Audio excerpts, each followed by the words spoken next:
Hello there everybody, and welcome to a little look at a demo that I'm calling 40k, as it's a third-person shooter inspired by Warhammer 40,000.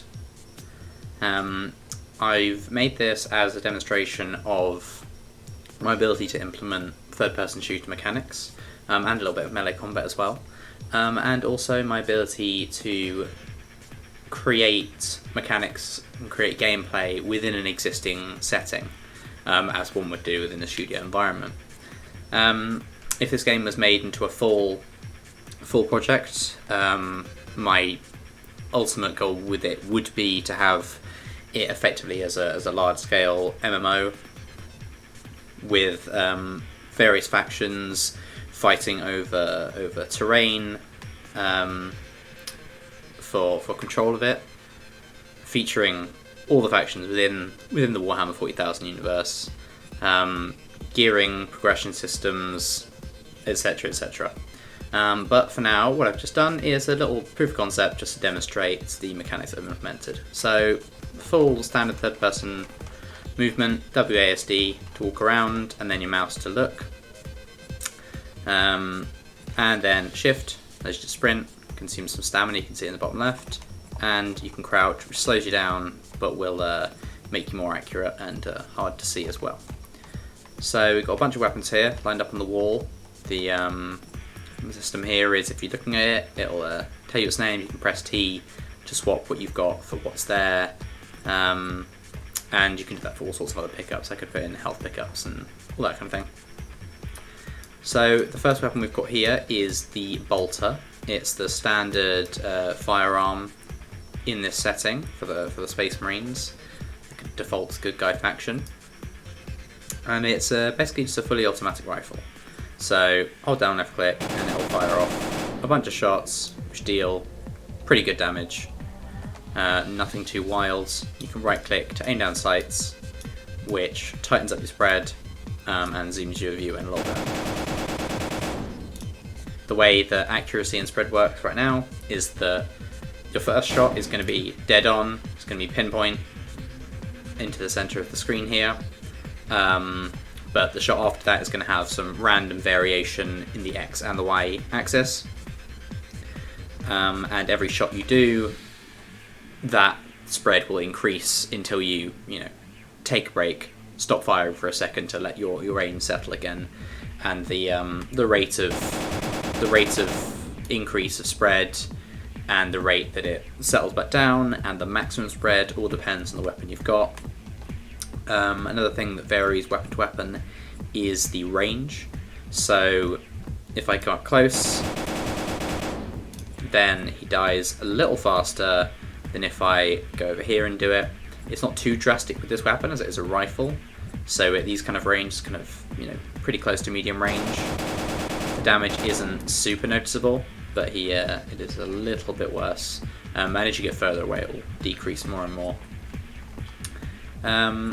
Reloads wise, you've got 30 rounds in the mag, as you can see, and it's just R to reload, which refills it. There's an infinite ammo system because running out of ammo entirely is boring, because then you don't get to use your weapon that you like. But we do want to have ammo as a thing, because otherwise you can just fire forever. And we want to use ammo in terms of the magazine size and the reload speed as a balancing factor between games, between different weapons, I should say. So the next weapon we have here is a bolt pistol. It's a standard sidearm, semi-automatic instead of fully automatic. It actually does the same damage by default as the bolter, because in the lore it fires the same round. The difference is, as it's a smaller weapon with a shorter barrel, realistically the way it differs is that its damage over range decreases at a faster rate. Also, it's less accurate and obviously has a much smaller mag. So that is the issue with that, but it reloads much quicker and you can swap to it quite quickly as well. So if you're shooting at someone and you run out of ammunition, you can always swap to your sidearm to finish them off quite quickly. The sidearm doesn't aim down sights because I have plans to implement a dual wielding system. So one-hand weapons, the right click doesn't aim down sights. Instead, the right click would be taken up with the action of your secondary weapon instead. Whereas two-handed weapons, they give you a primary and a secondary action rather than just a primary action. Now let's show a couple of these other weapons off. Here's the Stalker Bolter. It's a little bit bigger than the Bolter. It's a slight variant. As you can probably notice, the zoom on the aim down sights here is more extreme. The accuracy and range is also better. It fires the same round as the Bolter, so its base damage is the same, but the rate of damage decrease over range is lower, so it means that in most practical situations its damage per shot will be higher, especially as you get further and further away, and it's more accurate, so it's not got as much spread, and it settles more easily as well, but it is semi-automatic rather than fully automatic, which is the downside. So it's more of a marksman weapon than the standard Bolter. Next up, getting a little bit more different, we've got the plasma weapons, as shown by the glowing section I've put on these models, just like in the setting. So these are semi-automatic weapons. They fire little blasts of plasma, but the difference with these is that they have a charge shot ability. So you can hold down the shoot button to charge up a more powerful shot, which does much more damage. So I can kill him with just 3 of these charge shots, which at close range maybe you would just want to fire out a bunch of semi-automatic shots to try your luck. But if you've got more of a distance and you've got more time to be precise, you can take someone out pretty quickly with those charge shots. And the pistol version, the plasma pistol, works very similarly to the plasma gun, but it has the same downsides as the bolt pistol does when compared to the Bolter, in that it's short barrel, so it's less accurate, and it loses more damage over range. Right, next up we have the melter weapons.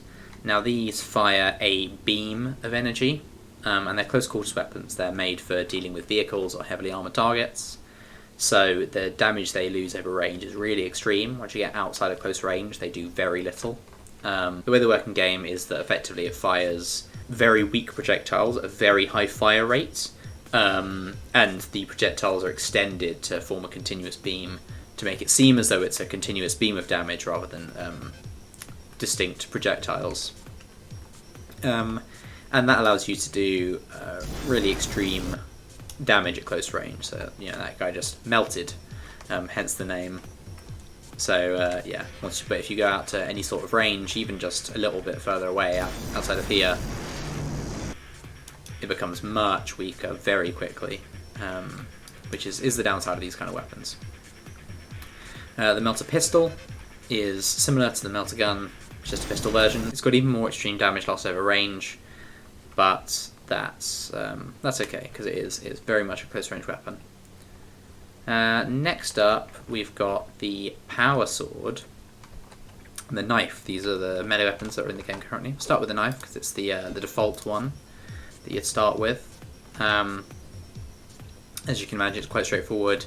You just attack with a very fast, reasonably damaging, but incredibly short range attack that you have here with the knife. You have to get very close.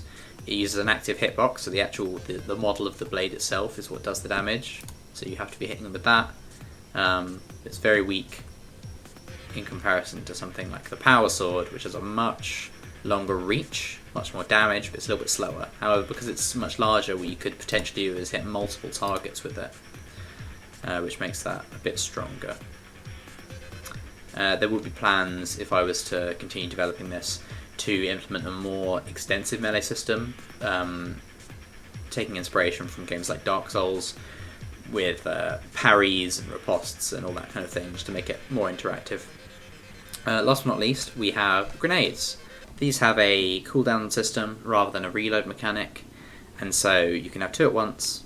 When you throw one, it'll then recharge with a new one every 30 seconds to make it so that if you want to throw out 2 grenades at once, sure, that can be done, but you can't just spam them out continuously.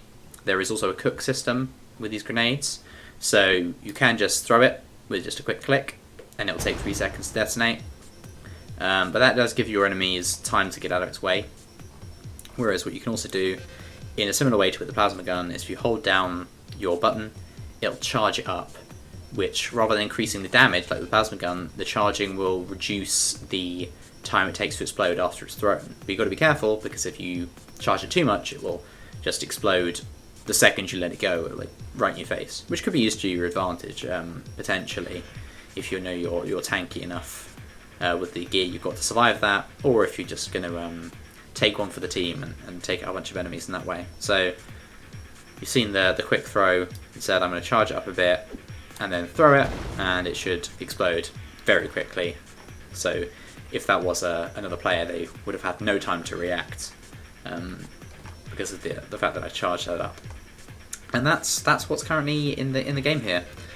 That is 40k. Thank you very much for watching. I hope you like it.